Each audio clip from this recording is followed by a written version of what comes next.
અમદાવાદ શહેર police commissioner દ્વારા crime કોન્ફરન્સનું આયોજન કરાયું હતું. શહેર પોલીસ કમિશનરની અધ્યક્ષતામાં ક્રાઇમ રેટ અંગે વિસ્તૃત ચર્ચા કરવામાં આવી હતી, જેમાં પીઆઈ ઉપરની રેન્કના તમામ પોલીસ અધિકારીઓ હાજર હતા. આ બેઠકમાં સાયબર ક્રાઇમ, ડ્રગ્સ અને દારૂ જુગાર અટકાવવા અંગે ચર્ચા થઈ હતી. અમદાવાદ પોલીસ કમિશનર જીએસ મલિકે કહ્યું કે અમદાવાદમાં પ્રજાના સહયોગથી સીસીટીવી લગાવવામાં આવી રહ્યા છે અને ગેરકાયદેસર પ્રવૃત્તિઓ અટકાવવાની કાર્યવાહી કરાઈ રહી છે. અમદાવાદમાં કાયદો અને વ્યવસ્થાની સ્થિતિ સારી છે. પોલીસના સહયોગથી 14,000થી વધુ ખાનગી સીસીટીવી કેમેરા લગાવ્યા છે, જે કેમેરાનું મોનિટરિંગ લોકલ પોલીસ સ્ટેશન અને કંટ્રોલ રૂમમાં કરવાનું આયોજન છે. આ સાથે જ જણાવ્યું કે અમદાવાદ મહિલાઓ માટે ભારતનું સૌથી સેફ શહેર છે. ગુનેગારોને પોલીસનો ડર રહે તે માટે પોલીસને સૂચનો આપવામાં આવે છે. અમદાવાદ ટ્રાફિકની સમસ્યા અંગે પણ પોલીસ કમિશનરે મહત્વનું નિવેદન આપતા જણાવ્યું હતું કે અમદાવાદમાં પહેલા કરતા અકસ્માતમાં મોતનો આંકડો ઘટ્યો છે.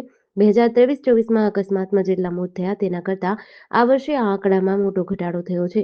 રોડ પરના અનેક કટ બંધ કરીને અકસ્માત ઘટાડવા પ્રયાસ કરાયો છે. હેલ્મેટ પહેરવા પર ભાર અપાઈ રહ્યો છે. ક્રાઇમ ઘટાડવાની સાથે ટ્રાફિક સરળ કરવા પોલીસ સતત કામગીરી કરી રહી છે. હવે આજે આપણે અહીંયા અમદાવાદ શહેરની ક્રાઇમ કોન્ફરન્સ યોજવામાં આવી રહી છે. એમાં અમદાવાદના પીઆઈ અને એનાથી ઊંચી દરજાના અધિકારી તમામને આપણે અહીંયા મીટિંગ યોજી રહ્યા છીએ. ક્રાઇમ કોન્ફરન્સમાં ગુનાખોરીનો શું પ્રમાણ છે, ગુનાખોરી કાબૂમાં છે, કેટલા ટકા બધા ઘટ્યા છે, એ બધા ચકાસણી કરવામાં આવે છે. કાયદો અને વ્યવસ્થાની ચકાસણી કરવામાં આવે છે પોલીસ સ્ટેશન વાઇઝ.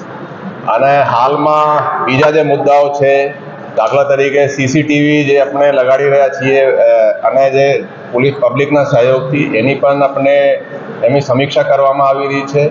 ગેરકાયદેસર પ્રવૃત્તિઓ ના ચાલે અને ખાસ કરીને નાર્કોટિક્સના જે કેસો છે પોલીસ વધારેમાં વધારે એને નિસ્નાબૂદ કરે, એની પણ ઘણા બધા મુદ્દાઓની ચર્ચા કરવામાં આવી રહી છે.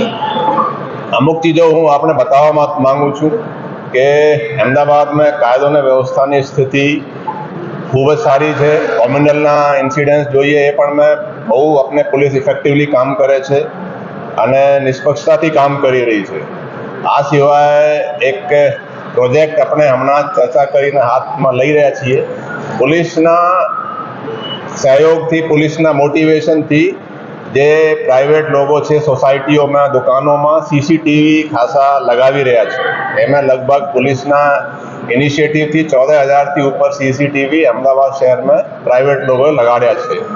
હવે એમના ફીડ જે તે પોલીસ સ્ટેશનમાં પણ લોકોના સહયોગથી આવે અને પોલીસ સ્ટેશનથી અહીંયા કંટ્રોલ રૂમમાં આવે અને કોઈ પણ માણસ આપણા પોલીસના ત્યાં જોવું હોય કે કોઈ ફોન આવ્યા કે ત્યાં સોસાયટીમાં આમ ચાલી રહ્યો છે તો તરત જ પોલીસ જોઈ શકે, અહીંયાથી રેસ્પોન્ડ કરી શકે. એના માટે પણ આપણે સૂચના આપી છે. પોલીસની ઇફેક્ટિવનેસ એટલી હોય કે આ અમદાવાદ આપણા ગુજરાતનો જ નહીં, ઇન્ડિયાનો સૌથી સેફ સિટી બની શકે એના માટે આપણે કાર્યવાહી કરી રહ્યા છીએ. તાજેતરમાં જ હમણાં જ 2025માં એક સર્વે તમે કદાચ વાંચ્યા હશે, મેં પણ વાંચ્યા કે અમદાવાદ ઇન્ડિયાના સૌથી સેફેસ્ટ સિટી ફોર વુમેન્સ, એટલે મહિલાઓ માટે સૌથી સેફ સિટી ગણવામાં આવ્યા છે. બીજા નંબર ઉપર ઇન્દોરનું નામ હતું ને ત્રીજા પે બંબઈ વગેરે એક કોઈ સંસ્થાએ કર્યા છે.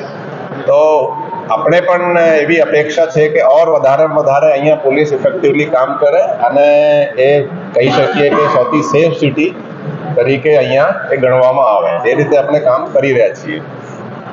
આ સિવાય આપણે એ પણ જણાવવા માંગુ છું કે ઘણા બધા જે છે ને પીસીઆરની રેસ્પોન્સ પણ આપણે એમાં મોનિટર કરી રહ્યા છીએ. એમાં તમે જુઓ તો તરત જ પીસીઆરના રેસ્પોન્સમાં પણ ખાસા વધારા થયા છે.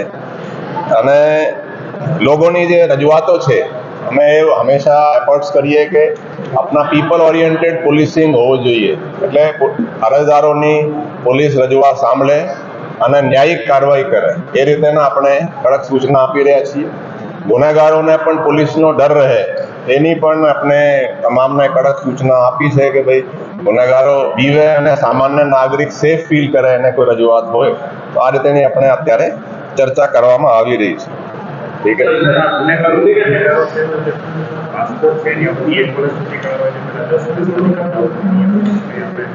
નહીં, એ તો તાજેતરમાં જ પાસપોર્ટના જે નિયમો છે એ મુજબ આપણે તો જે નિયમો ગવર્મેન્ટ ઓફ ઇન્ડિયા જે રીતે સૂચન આપશે એ રીતે આપણે પાસપોર્ટ અંગે કાર્યવાહી કરવામાં આવે છે.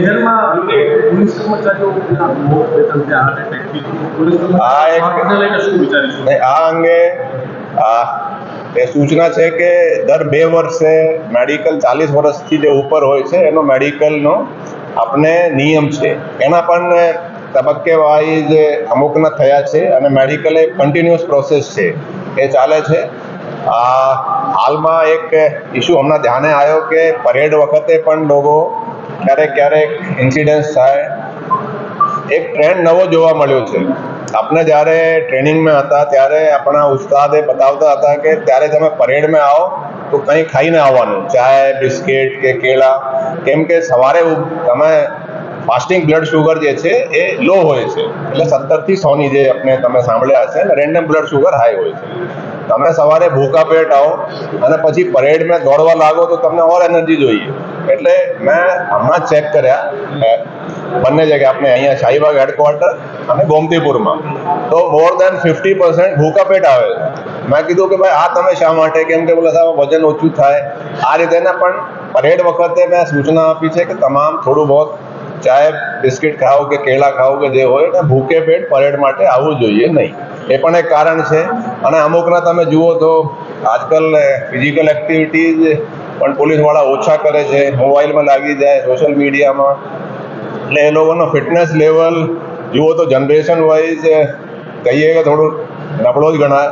તેમ છતાં અમે એફર્ટ્સ કરીએ કે એક્ટિવ રહે, પરેડ વગેરે નિયમિત કરે, ફિઝિકલ એક્સરસાઇઝ કરે, એ રીતેના સૂચન પણ આપણે આપ્યા છે.